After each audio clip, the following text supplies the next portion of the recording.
राम राम बेरोजगार साथियों, अभिनंदन कोचिंग क्लासेस के इसी YouTube चैनल पर आपका हार्दिक अभिनंदन है। मैं गणेश चौधरी आपको राजस्थान इतिहास का कुछ टॉपिक पढ़ाने जा रहा हूँ।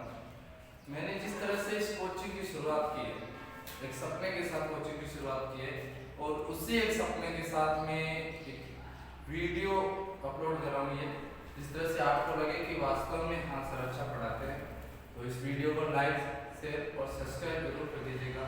और आने वाले समय में भिगोना में एक वो माहौल होना चाहिए शिक्षा का, और इसी शिक्षा के माहौल को बढ़ाने के लिए मैं अखिल जी डाम, इमरान जी मलकान और जितने भी मेरे साथीगण हैं जो मुझे प्रत्यक्ष या अप्रत्यक्ष रूप से सपोर्ट करते हैं, मैं उनका सभी का हार्दिक अभिनंदन करता हूँ। ठीक है, तो मैं शुरुआत करने जा रहा हूँ मेवाड़ राजवंश। कौन से राजवंश? मेवाड़। क्योंकि आने वाली भर्तियों में कई ऐसे ग्रामसेवक की भर्ती है, पटवारी की भर्ती है, या जो अभिनंदन कोचिंग के नियमित स्टूडेंट है वो किसी कारणों से 5 दिन 10 दिन लेट जुड़े थे, उनके लिए क्योंकि मैं अभिनंदन में मेवाड़ राजवंश पढ़ा चुका हूँ, तो उनके लिए मैं वीडियो डाल रहा हूँ। जो भी नहीं देखा आज तक या नहीं पढ़ा मेवाड़ राजवंश वो पढ़ सकते हैं। बात मेवाड़ की जाए कि सर मेवाड़ वर्तमान में कहाँ है, तो ध्यान रखना वर्तमान में उदयपुर, चित्तौड़गढ़, राजसमंद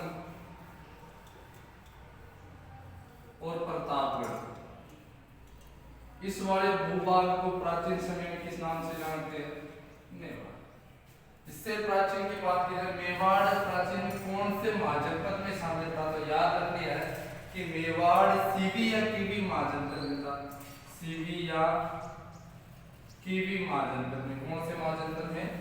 सीवी या कीवी महाजनपद में। ठीक है, और इसकी जो राजधानी थी वो थी मध्यमिका या मध्यमिका, यानी इसकी राजधानी क्या है? मध्यमिका या मध्यमिका। और इसका वर्तमान नाम क्या है गुरु जी? तो वर्तमान नगरी है, और नगरी ये पड़ती है राजस्थान के चित्तौड़ जिले में, चित्तौड़गढ़ जिले। ठीक है, देखो मेवाड़ है, इसका प्राचीनतम नाम मेदपाट या प्रागवाट मिलता है। मेदपाट या प्रागवाट मिलता है। ठीक है, और इसी का अपभ्रंश अंतिम चलकर क्या बना है? मेवाड़। मेवाड़ जो मेवाड़ राजवंश है, यह मेवाड़ राजवंश मूल रूप से कौन सा राजवंश था? गुहिल राजवंश था। और इतिहास का सबसे प्राचीनतम जीवित राजवंश कौन सा है? गुहिल। आज भी इनके वंशज जीवित है, ध्यान रखना। और इस राजवंश का जो संस्थापक था वो था गुहिलादित्य। क्या था? कौन था भाई? गुहिलादित्य। ठीक है, और इसी गुहिल वंश की आगे चलकर 2 शाखाएं होगी, एक होगी रावल शाखा और दूसरी कौन सी होगी? राणा शाखा। रावल शाखा और एक कौन सी होगी? राणा शाखा। आगे कौन से राजवंश की बात करेंगे? मेवाड़ राजवंश। मेवाड़ में कौन सा राजवंश था? गुहिल। गुहिलों की कितनी शाखाएं पड़ रही है? तो रावल और राणा शाखा। तो मेवाड़ राजवंश में गुहिलों की जितनी शाखाएं हैं वो कुल शाखाएं कितनी है? 24। ये बात कौन बोलता है? एक तो बोलता है कर्नल जेम्स टोड और एक है मुनोत नैन्सी।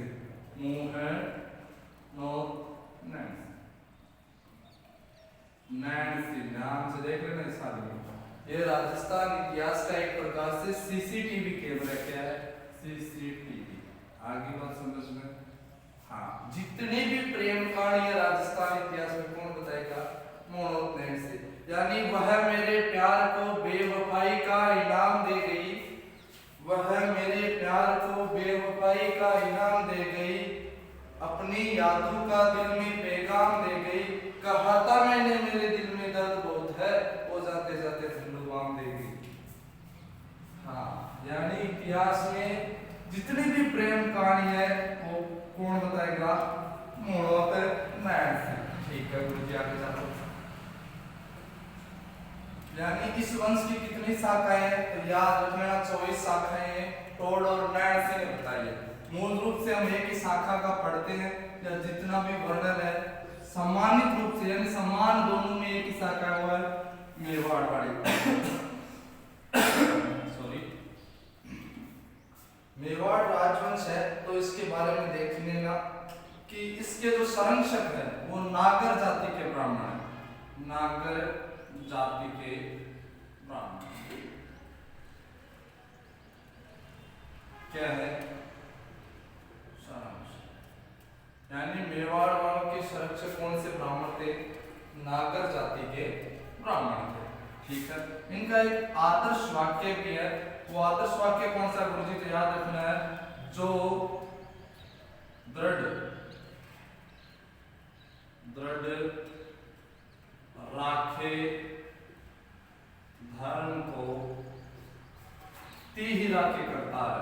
ती ही राखे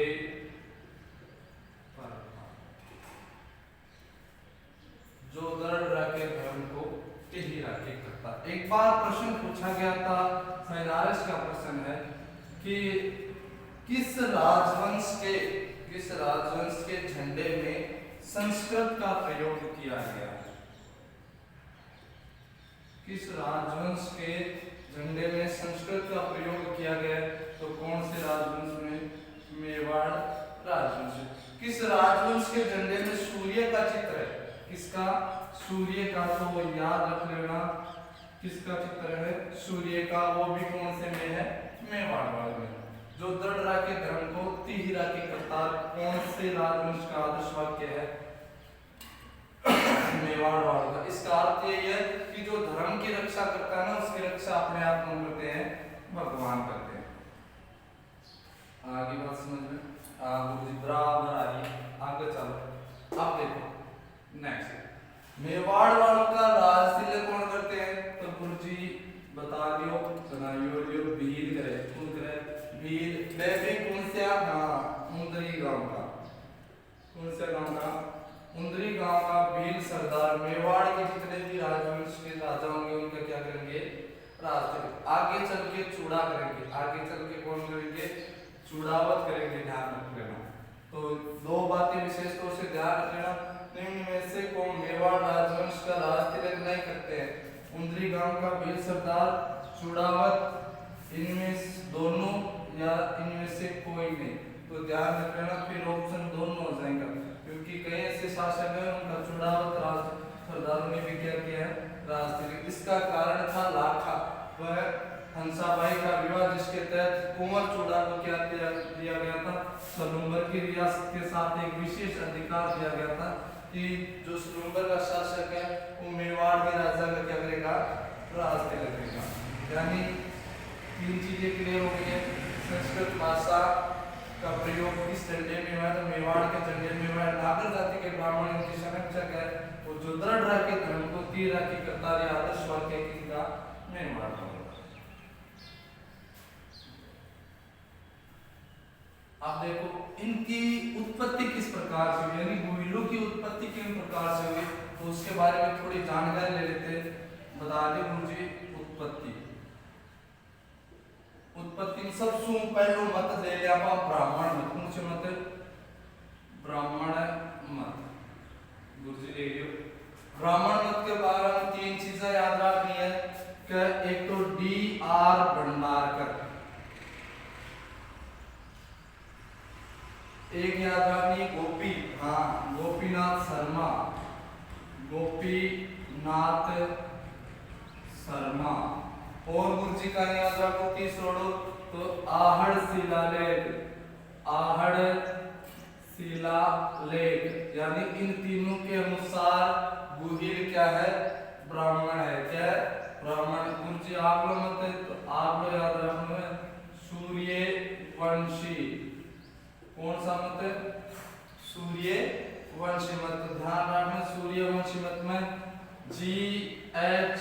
ओझा, यानी गौरी शंकर हीराचंद ओझा जिनका जन्म रोहिड़ा गांव सिरोही में हुआ है। कहाँ हुआ है? रोहिड़ा गांव सिरोही में। हाँ। G.H. ओझा के अनुसार क्या है? सूर्यवंशी है। इसके बाद में एक चीज और याद रखनी है, अबुल फजल के अनुसार, अबुल फजल के अनुसार, तो अबुल फजल के अनुसार यह है, अबुल फजल के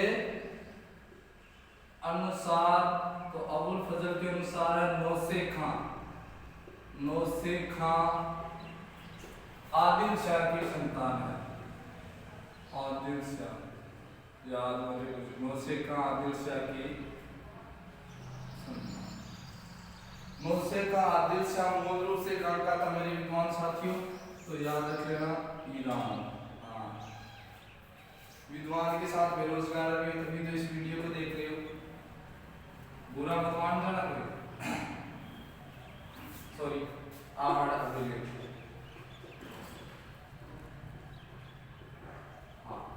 स्क्रीनशॉट ले सकते हैं एक बार। यानी ब्राह्मण मत कौन सा है? देवदत्त रामकृष्ण भंडारकर गोपीनाथ शर्मा आठ शिलालेख के अनुसार ब्राह्मण है। G.H. ओझा के अनुसार सूर्यवंशी है और अबुल फजल के अनुसार नौसे खां आदिल शाह की क्या है? संतान। इनकी कुल कितनी शाखाएं हैं? तो ध्यान रख लेना, कुल 24 शाखाएं। कितनी शाखाएं हैं? 24। शाबाश मेरे विद्वान साथियों। आप देखो, गुइल वंश के बारे में उत्पत्ति में देख लेते हैं। गुइलों का जो मूल पुरुष है यानी संस्थापक वो कौन पुरुष याद रख लेना, वो है गुहिलादित्य। कौन सा दित्य? गुहिलादित्य। इसके पिता का नाम था शीलादित्य, शीलादित्य, और माता का नाम था पुष्पावती। क्या नाम था? पुष्पावती। और पुष्पावती की संतान कौन सा है? गुहिलादित्य। इसने 566 ईस्वी में, 566 ईस्वी में मेवाड़ राज्य पर, यानी मेवाड़ राज्य की क्या की थी? स्थापना। यानी गुहिलों का मूल पुरुष, आदि पुरुष, संस्थापक या प्रवर्तक कौन है? तो वो है गुहिलादित्य। आगे बात समझ में। इसके बाद में हमें वर्णन मिलता है कि इसी गुहिलों का जो एक शासक है उसका नाम है नागादित्य। कौन सा दित्य? नागादित्य। गुहिलादित्य जब शासक बना था तो उसने एक शर्त रखी थी भीलू के सामने कि अगर आप मेरा साम्राज्य निर्माण में सहयोग करेंगे तो मेरे आने वाले वंशज आपसे कभी भी क्या नहीं लेंगे? कर नहीं लेंगे। क्या नहीं लेंगे? कर नहीं लेंगे। लेकिन नागादित्य ने जो भीलू जितने भी भील थे उनसे क्या वसूल लिया था? कर। और कर वसूलने के कारण सारे के सारे भील क्या हो गए थे? नागा। और इस नागादित्य की क्या करते हैं? हत्या। यानी मेवाड़ का वह शासक जिसने सर्वप्रथम भीलू से क्या वसूला था? कर। तो वो कौन सा दित्य है भाई? नागा। इसके बाद में कई शासक का वर्णन मिलता है महेंद्र, और इसी महेंद्र के बाद में एक शासक का वर्णन मिलता है जिसका नाम है बप्पा रावल। बप्पा रावल। अब देखो कौन सा राजवंश शासक बनना है इस राजवंश का? तो बप्पा रावल। हाँ,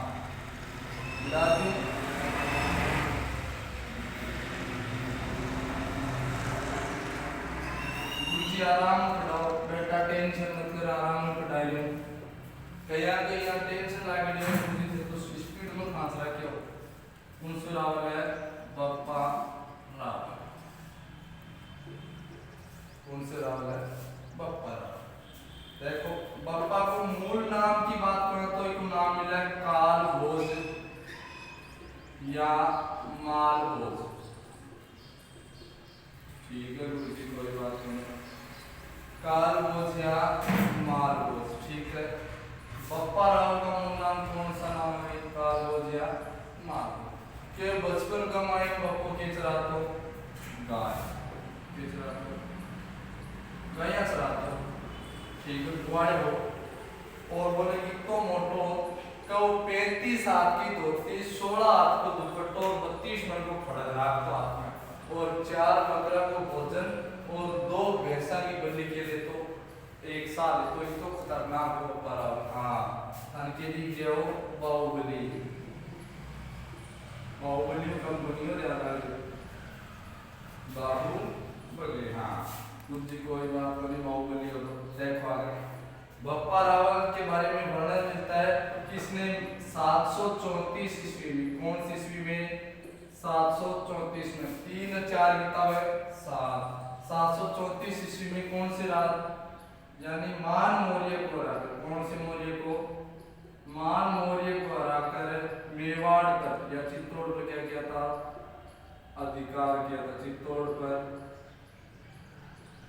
अधिकार किया लिख लियो साकर सके मान मौर्य को हराकर चित्तौड़ पर क्या किया था अधिकार गुरु जी किसके आशीर्वाद से तो हारित ऋषि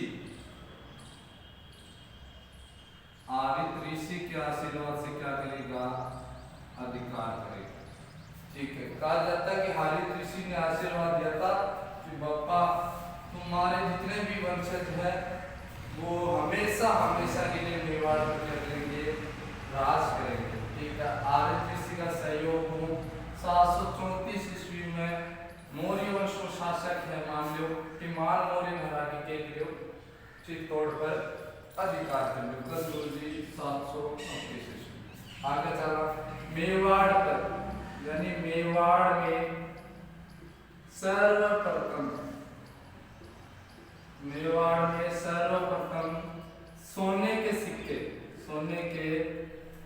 सिक्के जारी करने वाला में सोने के सिक्के जारी किए गुरु जी जैसे मेवाड़ में सर्वप्रथम सोने के सिक्के जारी किसने किए थे बप्पा रावल या कालभोज में इसने कैलाशपुरी में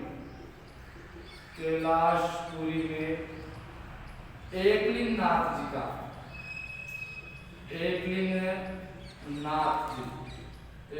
नाथ जी के मंदिर का निर्माण करवाया था इसने कैलाशपुरी में एकलिंग नाथ जी के मंदिर का निर्माण करवाया था आगे बात समझ में ये भगवान शिव का मंदिर है आगे चलो गुरु जी तो इसने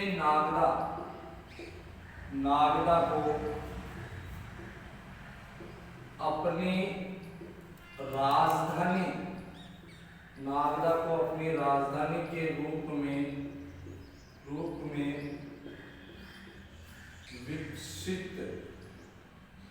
विकसित किया यानी इसने अपनी राजधानी कौन सी बनाई थी नागदा तो सीधी सी बात है पहला सवाल तो यही से उठेगा कि मेवाड़ की प्रारंभिक राजधानी कौन सी थी नागदा क्या है प्रारंभिक राजधानी कौन सी राजधानी है प्रारंभिक राजधानी लिख दो एक बार भी ये लोग के मिटा रहा हूं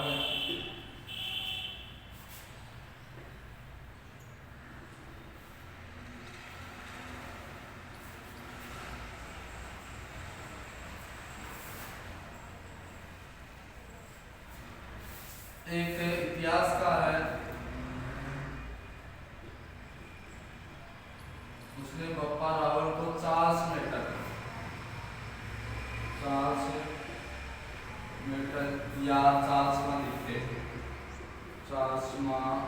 द्वितीय की क्या दी थी यानी बप्पा रावल को चार्ल्स मेटल या चार्ल्स द्वितीय किसने कहा था C.V.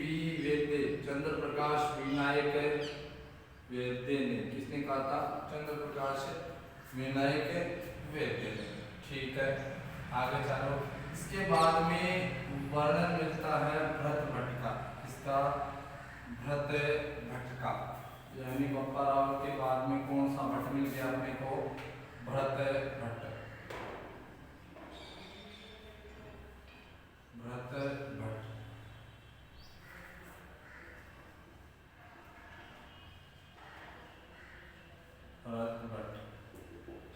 कौन सा भट्ट है भरत भट्ट को आहड़ या